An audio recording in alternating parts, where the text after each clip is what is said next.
Bonjour à tous et je vais vous faire une présentation review de l'Oracle Cristal cette fois-ci.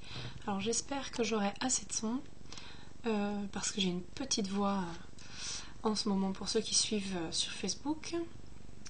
Et j'ai fait quelque chose que je ne fais pas d'habitude, qui est d'avoir pris des notes en fait, parce qu'il y a quand même pas mal de choses à dire. Je voulais rien oublier et contrairement à d'habitude, en fait, j'ai d'abord procédé à la review écrite sur le blog. Et du coup, comme j'ai tout mis, j'avais peur d'oublier à la vidéo, alors que d'habitude je favorise la vidéo. Je fais une review synthétique à l'écrit et souvent j'oublie des choses. Bon, donc on va voir ce que ça donne.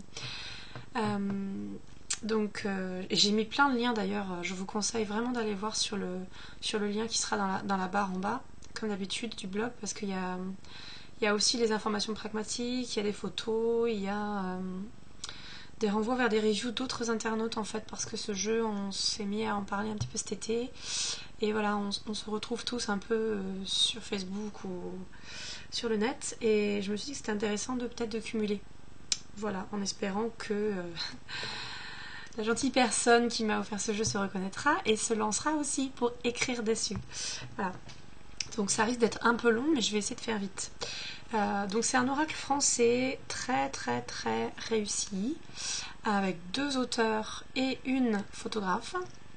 Vous avez une boîte compacte qui impressionne un peu, parce qu'elle est toute petite, mais en fait on n'a pas besoin de plus. En fait, la boîte paraît petite parce que d'habitude on a des grandes boîtes avec beaucoup d'espace vide, et là on a vraiment juste ce qu'il faut dedans, au cas où vous ne l'aviez pas déjà vu ailleurs. Donc le livret a une jolie couverture à l'identique de la boîte, avec un dos avec les explications qui sont au dos de la boîte. Voilà, rien n'est compliqué. Une belle couverture glacée reliée, et puis une brochure au dos carré collé, mais plutôt, pas dégueu, parce que quand on l'ouvre ça craque pas, ça n'a pas l'air de se décoller, donc ce sera pas mal. Voilà, un livret de 142 pages qu'il faudrait que je rajoute d'ailleurs dans la review écrite, j'ai pas mis ça, avec vraiment juste une petite introduction pour savoir comment fonctionne le jeu, comment il a été conçu, consulté, et ensuite on a à chaque fois, pour chaque lame, une photo petite en noir et blanc et 1, 2, 3 pages, si je me trompe pas. Voilà, une photo, 1, 2, 3, parfois 4, ça dépend des lames. Donc ça paraît pas beaucoup, mais en fait il y a une écriture qui est assez spécifique et qui est, comment dire, profonde, donc on a quand même pas mal d'informations tout en étant synthétique, et c'est pour ça que le livre peut être aussi petit.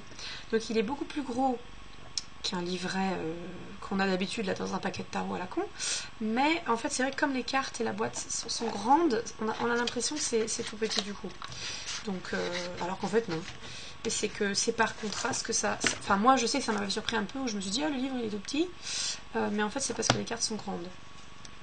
Pour la boîte, ce qui est assez chiant, c'est que comme elle est très bien conçue, très compacte, en fait parfois, malgré les encoches là, on a du mal à ouvrir. Enfin, je sais que moi je me prends un peu la tête parfois. Bon, on fait avec. Voilà pour le livre. Pour les cartes, donc vous voyez bien que c'est la même taille. Du coup, c'est très grand par rapport à une main. Mais en fait, elles sont malgré tout pas aussi larges que ce que peuvent être certains jeux d'oracle. Et on en chie un peu pour les mélanger, mais ça va. Au pire, on les étale comme ça. Enfin, vous savez ça, il y a toujours des techniques. Comme vous le voyez, donc on a un joli dos bleu et vert, même si là avec ma lumière ça va pas rendre vraiment, parce qu'en fait c'est assez turquoise, mais on le voit en ligne, on le voit sur le site, donc vous pourrez la regarder, ou chez, pareil à l'écrit, ceux qui ont fait des reviews, des photos, on doit trouver ça. J'étais juste un petit peu étonnée parce qu'en fait en ligne l'image qui est sur le site est toute petite et ça me paraissait beaucoup plus nette que ça, et en fait on a un effet qui est difficile à décrire, qui est une peinture un peu floue. Bon, pareil, on s'en fiche, mais c'est comme j'avais vu quelque chose et que j'ai pas vu la même chose sur le site, et en l'ouvrant c'était pas pareil, j'étais surprise. Mais voilà, c'est pas dérangeant du tout en fait, enfin c'est très beau, il n'y a pas de problème.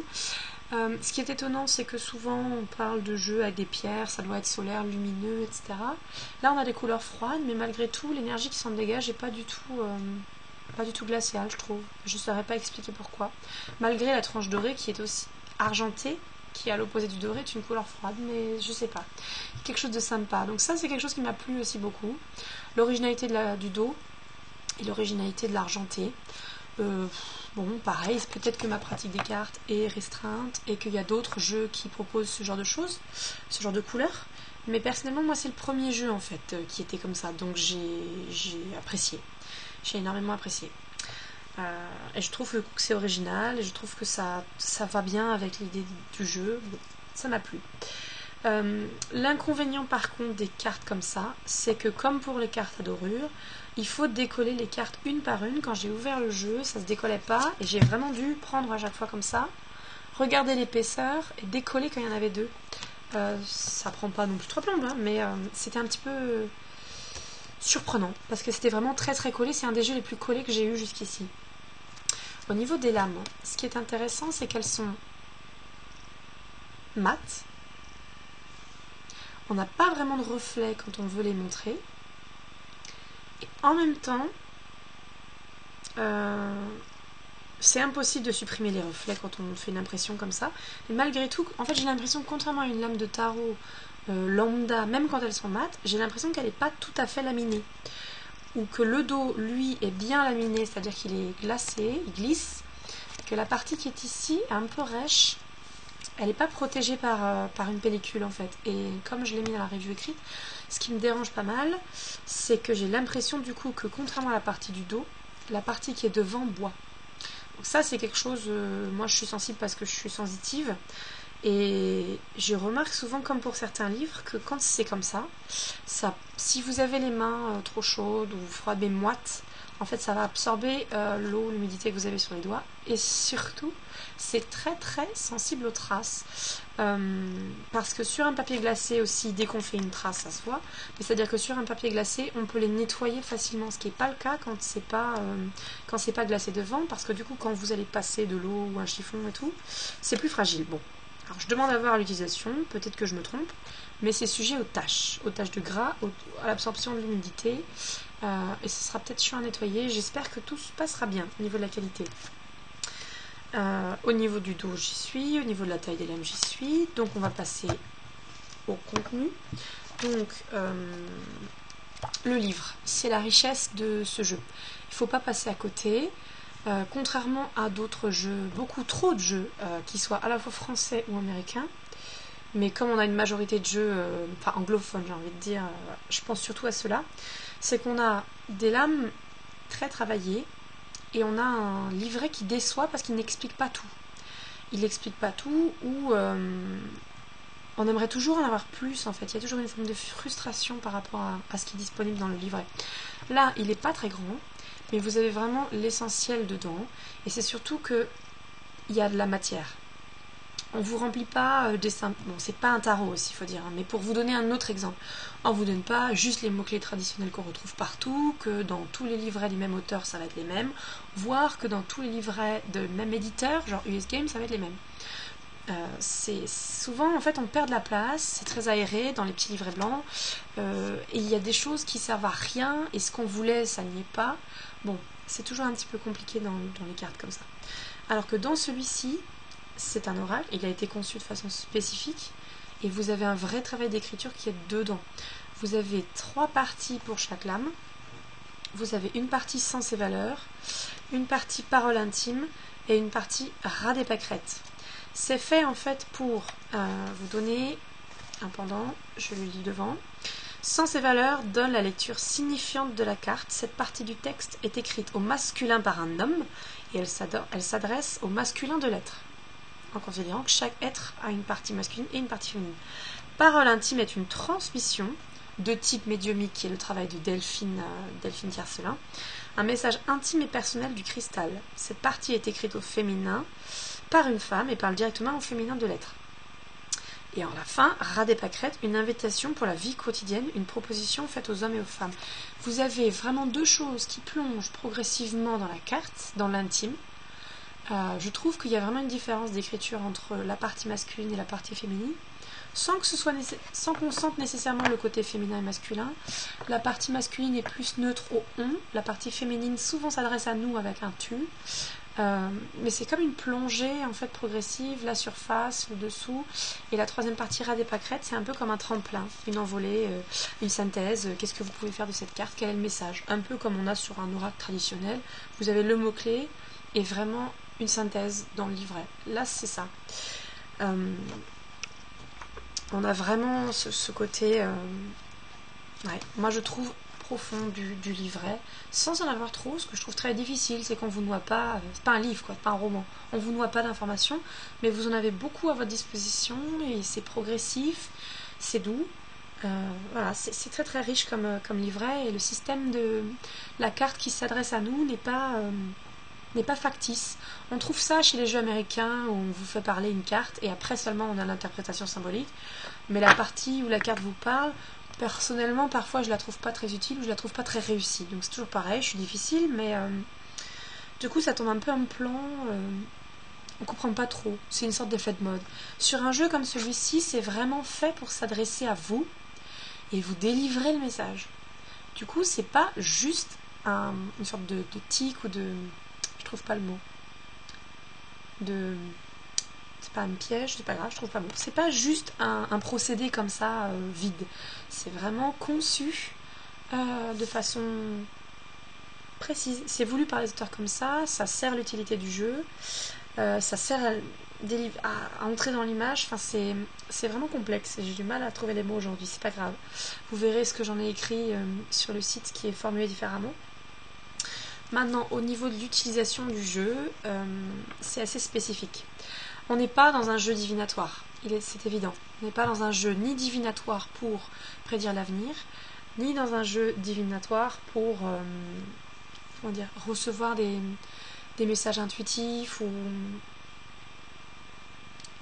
des choses de ce type. J'ai du mal à trouver à nouveau mes mots. J'ai rédigé ça tout à l'heure sur le site de façon assez précise et là je ne l'ai plus en tête, c'est pas grave. Dans tous les cas, voilà. C'est un oracle qui du coup nous permet d'entrer à la connaissance de nous-mêmes, enfin de chaque jour, chaque semaine, si on veut. Ça s'utilise vraiment comme un oracle. Un oracle, techniquement, c'est ça. Ça peut être une lame par jour, sans question. On ne répond pas à une question précise, on entre dans la connaissance de notre propre inconscient ou de notre psyché. C'est plutôt ça. Et au niveau du domaine que ça va approcher, on n'est pas dans un domaine... Enfin, comment dire? On est dans un domaine de connaissance de soi et d'introspection, mais c'est un peu plus psychologique que se veulent certains oracles, en fait. C'est très délicat, sans avoir en fait des exemples, de vous expliquer ça à la vidéo. Il faudra vraiment reprendre des jeux, analyser chaque jeu et les comparer pour vous montrer ce que je veux dire. Bon, ce que j'ai évoqué sur le site, c'est que je suis très critique et je n'aime pas les jeux qui se prétendent psychologues en fait. Pour moi, mélanger les disciplines comme ça, c'est dangereux parce qu'on perd le sens, parce que ce sont des gens qui ne sont pas formés qui vous apprennent ça, et je trouve ça risqué. Moi, j'aime quand chaque chose est approfondie et riche, et du coup, si je veux faire de la psychologie, je vais dans un domaine psychologique, dans un jeu qui a été conçu pour ça, où généralement j'évite en fait les jeux. Quand je veux faire de la psychologie et comprendre des choses psychologiques sur moi-même, sur la société, sur les hommes, je lis les livres fondamentaux sur ça, je m'informe dans ce domaine. Je trouve que quand on mélange, c'est la spécificité du New Age ou du monde moderne, on fait du gloubi-boulga pas très bonne qualité, et parfois même faux en fait, on déforme les informations, ou on nous fait croire qu'on peut régler nos problèmes seul, etc. Pour certains, pour la majeure partie, c'est probablement possible, mais pour d'autres, sans être avec un thérapeute, je trouve ça délicat. Bon. Donc voilà, j'aime pas trop mélanger, et du coup, d'habitude, je refuse ce genre de jeu, ce genre de système. En fait, là, il est juste à la limite de ce que je peux accepter, de ce que je trouve bon en plus en termes de qualité. Il se prétend pas remplacer un thérapeute, il se prétend pas être divinatoire, il se prétend pas avoir réponse à tout, c'est juste un miroir. Il veut ça, il veut vous offrir 33 cartes qui vont vous offrir un miroir de vous-même pour vous permettre de le tirer et d'approcher des problématiques. Et d'approcher seulement. On ne vous donne pas toutes les réponses, on vous donne pas, on ne prétend pas que vous allez vous guérir ou je ne sais pas quoi, complètement factice. On vous donne juste l'information. C'est ouvrir la boîte de Pandore ou ouvrir la partie inconsciente de votre cerveau pour voir. Et on a choisi certains thèmes psychologiques ou émotionnels, je dirais. En fait, c'est ça. Je préfère le mot émotionnel que le mot psychologique. On a choisi de traiter certains thèmes. On ne les traite pas, comment dire, c'est pas possible dans un livret comme ça et dans un jeu de parler de tout. Donc on a choisi une façon d'aborder la solitude. Et d'aborder la solitude quand elle peut nous poser problème. Quels sont les problèmes, je sais pas, il va y en avoir 3, 5 abordés dans le livret par rapport à la solitude. Pourquoi vous aurez tiré cette carte ce jour-là? Et du coup, c'est vraiment réussi parce qu'on s'est restreint à un domaine sur les blessures émotionnelles et sur le côté miroir de soi, sans entrer dans des fausses solutions, dans des prétentions de solutions, dans des prétentions de thérapie. Voilà, c'est honnête en fait, je trouve, comme démarche. Et en plus, du coup, le travail d'écriture est bon, les lames, les photos sont bonnes et c'est très très efficace en fait. Donc voilà, j'espère que je suis à peu près claire. Et je sais que j'ai pas formulé ça exactement comme sur le site, mais c'est pas grave. Quand on fait la review en double, on est obligé de panacher. Au niveau des photos, il est évident qu'elles sont sublimes. Donc je ne vais pas m'étaler là-dessus. On peut les voir en vidéo dans la review que j'ai donnée sur le blog. Une autre vidéo qui vous les montre toutes. On peut les trouver en photo sur le groupe Facebook. On peut trouver ça partout. Donc c'est pas la peine. On accroche ou on n'accroche pas. Moi j'accroche à ce mélange de nature, mise en scène, et de cristal. Même si ce sont toujours des cristals de roche. Des cristaux de roche en fait. C'est vraiment réussi. Et pourquoi c'est réussi? C'est parce que dans mon goût, hein, on est d'accord, toujours pareil.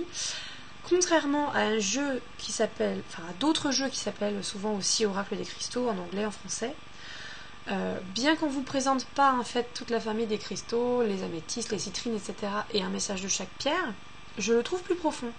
Je trouve les messages plus justes, plus approfondis. On vous a fait en fait une mise en scène. On vous fait pas chaque cristal, selon sa propre nature, a une signification. Mais je trouve que les jeux qui sont construits comme ça, d'habitude, n'apportent rien. Ils sont assez vides et inintéressants. Autant au niveau de la carte qu'au niveau du livret. Et là, c'est l'inverse. On a vraiment une démarche qui est autre, où on vous donne un mot-clé, une mise en scène et le livret qui va avec. Alors, pour donner un exemple. Bon, la solitude. On a une image plutôt froide, plutôt vide, un cristal qui émerge, avec pas beaucoup de nature autour. C'est pas forcément évident pour la solitude, mais on comprend. Pour la colère, de façon très très subtile, on vous met un affleurement de cristaux de roche. Et du coup, l'affleurement peut signifier quelque chose qui agresse ou quelque chose qui peut couper. Et vous avez, même si techniquement sous la main c'est peut-être doux, soit c'est de la mousse, soit c'est une bogue. Si c'est une bogue, évidemment ça pique. Et donc vous avez un miroir entre l'affleurement de cristaux et la bogue qui pique, pour représenter la colère. Pour avoir l'enfermement, vous avez ceci qui du coup utilise un petit meuble avec dans chaque tiroir un cristal. Alors est-ce que c'est l'enfermement parce qu'on peut fermer le tiroir, ou est-ce que c'est l'enfermement métaphorique qu'on met les choses dans des cases parce que c'est plus facile? L'enfermement mental, l'enfermement conceptuel, voilà. Alors au niveau du sens, ici c'est plus subtil, mais vous avez, imaginons, les pierres, même si ça a été dressé par l'homme si vous voulez, représente un chemin. Et donc on a un cristal en plein milieu d'un chemin. Ça peut vous représenter sur vos propres chemins. Quel est le sens de votre chemin? Est-ce que vous avez identifié votre chemin? Ce sont juste des possibilités en fait. Là j'ai pas le livre en tête, je le connais pas par cœur. Mais du coup chaque lame fait du sens. L'épousée, vous avez un cristal dans la main d'une femme qui pose ses mains sur celle d'un homme. Donc vous avez une représentation assez simple du couple ou d'une union. Pour le désir, vous avez plus simplement la couleur rouge, parce qu'elle est traditionnellement associée au désir. Pour la vérité, c'est pas très clair. Pour la liberté, c'est pas forcément très clair. Pour la compassion, par contre, vous avez une personne ou une jeune femme, même ou une jeune fille, qui prend dans ses bras comme un gros nounours le cristal. Et donc on voit tout de suite le côté chaleur et le côté affection, amour, compassion. Voilà, ce sont que des exemples. Mais voyez, on a tout de suite une mise en scène qui est claire. Juste un mot-clé, pas de numéro, une image qui fait sens, où on peut trouver sa propre vérité, enfin sa propre signification si vous voulez, au jour J, ou compléter avec le livret. Donc vous avez quelque chose qui est en partie délivré par l'image, et donc vous allez entrer dans la pensée de l'auteur et de la photographe. mais c'est suffisamment ouvert pour que vous puissiez vous en détacher et trouver quelque chose qui vous correspond mieux. Et évidemment, étant donné la qualité des photos, la qualité des cartes et la taille, ça se prête, je pense, très bien à la méditation. Pour approfondir tout seul, pour contempler, pour faire des respirations, pour chercher du sens. Voilà. Les deux dernières remarques que j'aurais, c'est que, étant donné qu'on aborde des blessures émotionnelles, même si les images sont belles et douces et que le livret est doux, qu'on fait remonter à la conscience des choses qu'on n'avait pas envie de voir ou qu'on ne voyait juste pas, bon, c'est pas toujours évident à tirer, c'est-à-dire que ça peut être reçu avec un petit peu de... Il faut du détachement, quoi. Il faut être préparé, il faut savoir que c'est pas un jeu... comment dire, il traite positivement des choses, il est doux, mais il traite de choses difficiles. Et du coup, c'est pas un jeu pour se faire du bien, quoi. C'est pas un jeu pour se passer un petit baume, recevoir des messages positifs, etc. C'est un jeu qui vous révèle vos blessures, vos barrages psychologiques, vos mécanismes de défense. Et du coup, quand on le tire, ça peut être violent. Bon, violent, c'est un mot un peu fort. Parfois, ça l'est, parfois, c'est pas violent. Mais voilà, c'est comme une petite pique, quoi. Donc, à prendre avec des pincettes à l'utilisation. Ça dépendra évidemment de l'état dans lequel on se trouve et du message qu'on a tiré ce jour-là. Si on tombe sur quelque chose de plutôt qu'on connaît déjà au sujet de soi-même, ça va pas gêner. Si on tombe sur quelque chose de très refoulé, là par contre ça risque de coincer un peu. Enfin bon, je pense que vous comprendrez ce que je veux dire. Voilà. Et la dernière remarque très intéressante, c'est qu'on peut tirer les cartes une par une. On peut tirer les cartes 2 par 2, 3 par 3 et avoir à chaque fois des messages différents. Mais j'ai expérimenté en fait, pas sur ces deux cartes-là, mais un système de séquence. Qu'en fait les deux cartes que j'avais tirées se conjuguaient au lieu de se lire séparément en fait. C'était par exemple ici, on n'avait pas l'appel et le fou rire d'un côté, on avait l'appel du rire, que tu es appelé à rire, ou si c'était l'inverse, ça pourrait être autre chose. Et du coup j'ai trouvé ça très, très intéressant en fait. Voilà. Un autre exemple d'une carte où on a un quartz, donc peut-être améthyste, plutôt violet, là où d'habitude c'est plutôt transparent ou jaunâtre. Voilà, donc je pense avoir tout dit. Je vous conseille vraiment de parcourir aussi la review écrite qui est formulée différemment. Voilà. Et pour toute question, il est évident que je suis ouverte.